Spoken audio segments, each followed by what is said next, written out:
Hello friends, എല്ലാവർക്കും homely ലോഗിൻ്റെ പുതിയൊരു വീഡിയോയിലേക്ക് സ്വാഗതം. അപ്പം നമ്മൾ ഇന്ന് എന്താ ചെയ്യുന്നതെന്ന് വെച്ചിട്ടുണ്ടെങ്കിൽ മഴയൊക്കെ പെയ്തിട്ടിരിക്കുന്ന സമയമായതുകൊണ്ട് പറമ്പിൽ കൂണുണ്ടാവും, എപ്പോഴും ഉണ്ടാവാറുണ്ട്. അപ്പോൾ ഇന്ന് നമ്മൾ പറമ്പിൽ കൂണായിട്ടുണ്ടോ എന്ന് നോക്കാൻ പോവുകയാണ്.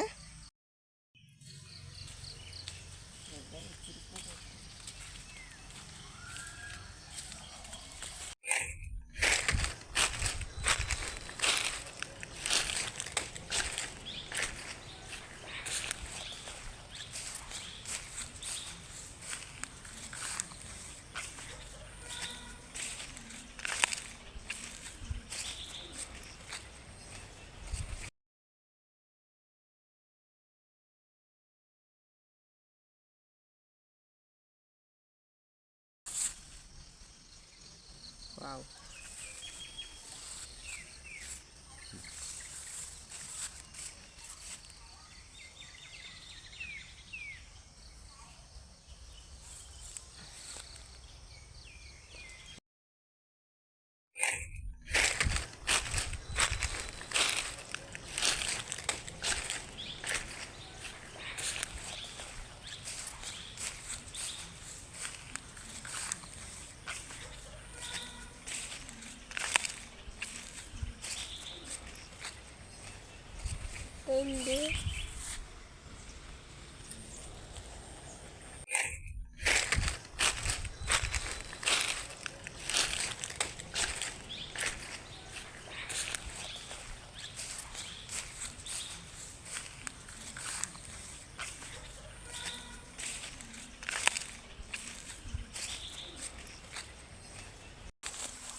기다려.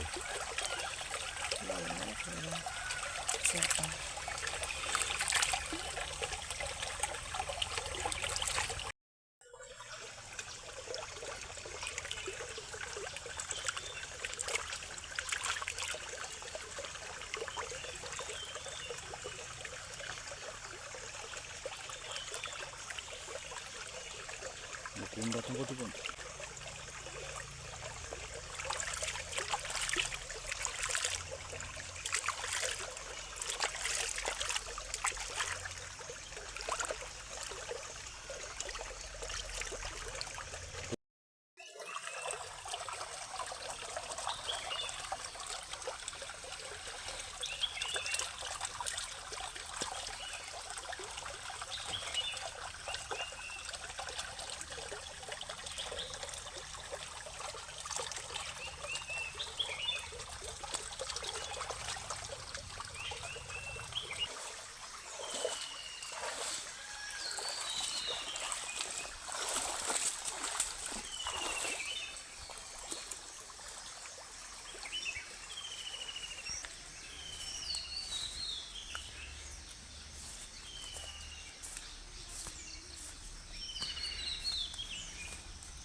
കൂണെല്ലാം നമ്മൾ തോട്ടിൽ പോയി നല്ല പോലെ ക്ലീൻ ചെയ്തു. ഒരു 4-5 പ്രാവശ്യം കഴുകിയിട്ടുണ്ട്. ആ ചെളിയൊക്കെ പോയി നല്ല വൃത്തിയായി കിട്ടിയിട്ടുണ്ട്. അപ്പോൾ അതിൻ്റെ ബാക്ക് സൈഡിൽ പുഴു എന്തെങ്കിലും ഉണ്ടോ എന്ന് നോക്കുക. ഈ കൂണെല്ലാം നല്ല ഫ്രഷ് കൂണായിരുന്നു. അപ്പോൾ ഒന്നും തന്നെ അതിൽ കളയാനുണ്ടായിരുന്നില്ല. മേളത്തെ ആ ഒരു പാടഭാഗം മാത്രം ജസ്റ്റ് ഒന്ന് പൊളിച്ച് കളഞ്ഞാൽ മതിയായിരുന്നു. ഈ ഒരു മഴയും ഇടിയൊക്കെ വരുന്ന സമയത്താണ് സാധാരണയായിട്ട് നമ്മൾ കൂണ് കാണുന്നത്. ഇടി വെട്ടിയിട്ടുണ്ടെന്നുണ്ടെങ്കിൽ കൂണ് മുളയ്ക്കും. കൂണ് നല്ലൊരു ഹെൽത്തി ആയിട്ടുള്ള ഫുഡാണ്. അപ്പോൾ ഡെയിലി കൂണ് കിട്ടുന്നുണ്ട്. ഇപ്പോൾ ഇതിന് നന്നായിട്ട് ക്ലീൻ ചെയ്തെടുത്തതിന് ശേഷം നമ്മൾ ജസ്റ്റ് ഒന്ന് സവോളയും തക്കാളി ഇട്ടൊന്ന് വേവിച്ചെടുത്തിട്ടുണ്ടെന്നുണ്ടെങ്കിൽ തന്നെ നല്ലൊരു ടേസ്റ്റാണ്. ഇവിടെ എല്ലാവർക്കും കൂണ് വളരെയധികം ഇഷ്ടമാണ്. അതുകൊണ്ട് തന്നെ രാവിലെ ഡെയിലി പോയി നോക്കും കൂണ് വന്നിട്ടുണ്ടോ എന്നുള്ളത്. കൂൺ കറി വയ്ക്കാൻ വേണ്ടിയിട്ട് നമ്മൾ പച്ചമുളക്, സവോള, തക്കാളി ഇത്രയും സാധനങ്ങളാണ് എടുത്തിട്ടുള്ളത്. ഒരു ചട്ടി ചൂടാവാൻ വേണ്ടി വെച്ചിട്ടുണ്ട്. അതിലേക്ക് കുറച്ച് ഓയിൽ ഒഴിച്ചു കൊടുത്തിട്ടുണ്ട്. ഇനി ആ ഓയിൽ ഒന്ന് ചൂടായി വരുന്ന സമയത്ത് നമ്മൾ 2 തണ്ട് കറിവേപ്പില ആഡ് ചെയ്ത് കൊടുത്തു. അപ്പോൾ കറിവേപ്പിലയുടെ ആ ഒരു ടേസ്റ്റും സ്മെല്ലൊക്കെ നല്ല ഇഷ്ടമാണ്. അതിനുശേഷം നമ്മൾ സവോളയും പച്ചമുളകും ആഡ് ചെയ്ത് കൊടുത്തിട്ടുണ്ട്. കൂണ് കുറവായതുകൊണ്ട് നമ്മളിവിടെ 2 മീഡിയം സൈസിലുള്ള സവോള എടുത്തിട്ടുണ്ട്. സവോള വഴണ്ടി വരാൻ ആവശ്യമായിട്ടുള്ള ഉപ്പ് ആഡ് ചെയ്ത് കൊടുക്കുക. ഏത് കറിയുടെ ടേസ്റ്റും ഈ ഒരു സവോള വഴറ്റുന്നതിലാണ്. സവോള നന്നായിട്ട് വഴണ്ടി വന്നിട്ടുണ്ടെന്നുണ്ടെങ്കിൽ ആ ഒരു കറിക്ക് പ്രത്യേക ടേസ്റ്റ് തന്നെ ആയിരിക്കും. അപ്പോൾ ഈ സവോള നല്ലപോലെ വഴണ്ടി വന്നിട്ടുണ്ട്. ഇനി ഇതിലേക്ക് ആഡ് ചെയ്ത് കൊടുക്കേണ്ടത് നമ്മളൊരു തക്കാളി എടുത്തിട്ടുണ്ടായിരുന്നു, അതിനെ കട്ട് ചെയ്ത് ആഡ് ചെയ്ത് കൊടുക്കുക. അതേപോലെ തന്നെ 1 സ്പൂൺ മുളക് പൊടിയും 1 സ്പൂൺ കുരുമുളക് പൊടിയും 1/4 സ്പൂൺ മഞ്ഞൾപ്പൊടിയും ആഡ് ചെയ്ത് കൊടുക്കാം. അപ്പോൾ ഇതെല്ലാം കൂടി നന്നായിട്ടൊന്ന് വഴണ്ടി വരട്ടെ. നന്നായിട്ട് തന്നെ ഇളക്കി യോജിപ്പിച്ച് കൊടുക്കാം. അതിനുശേഷം നന്നായിട്ട് വഴണ്ടി വന്നാൽ നമുക്ക് അടുത്തായിട്ട് ആഡ് ചെയ്യേണ്ടത് കൂണാണ്. അപ്പോൾ ഇത്രയും കൂണ് നമുക്ക് ഒരു ദിവസമാണ് കിട്ടിയത്. പണ്ടുള്ളവരൊക്കെ പറയുമായിരുന്നു ഭാഗ്യമുള്ളവരുടെ കണ്ണിലെ കൂണ് കാണുള്ളൂ എന്ന്. അപ്പോൾ ഇന്ന് എനിക്ക് എന്തായാലും നല്ല ഭാഗ്യമാണെന്ന് തോന്നുന്നുണ്ട്. അപ്പോൾ കൂണ് നമ്മൾ നന്നായിട്ടൊന്ന് സവോളയുടെയും തക്കാളിയുടെയും ഒപ്പം മിക്സ് ചെയ്തതിന് ശേഷം അല്പം വെള്ളം ഒഴിച്ചു കൊടുക്കണം. ചെറിയൊരു വേവ് ഉണ്ട് ഈ കൂണിന്. അങ്ങനെ ആവശ്യത്തിനുള്ള വെള്ളം ഒഴിച്ചു കൊടുത്ത് നന്നായിട്ട് ഇളക്കിയിട്ട് അതൊരു 5 മിനിറ്റ് അടച്ചു വെച്ച് വേവിക്കണം. അപ്പോൾ അടച്ചു വെച്ച് വേവിച്ച് കഴിഞ്ഞിട്ടുണ്ടെന്നുണ്ടെങ്കിൽ നമ്മുടെ കൂൺ കറി സെറ്റായിട്ടുണ്ട്. ഈ സമയം നമുക്ക് ഉപ്പ് കുറവാണെന്നുണ്ടെങ്കിൽ ആഡ് ചെയ്ത് കൊടുക്കാം.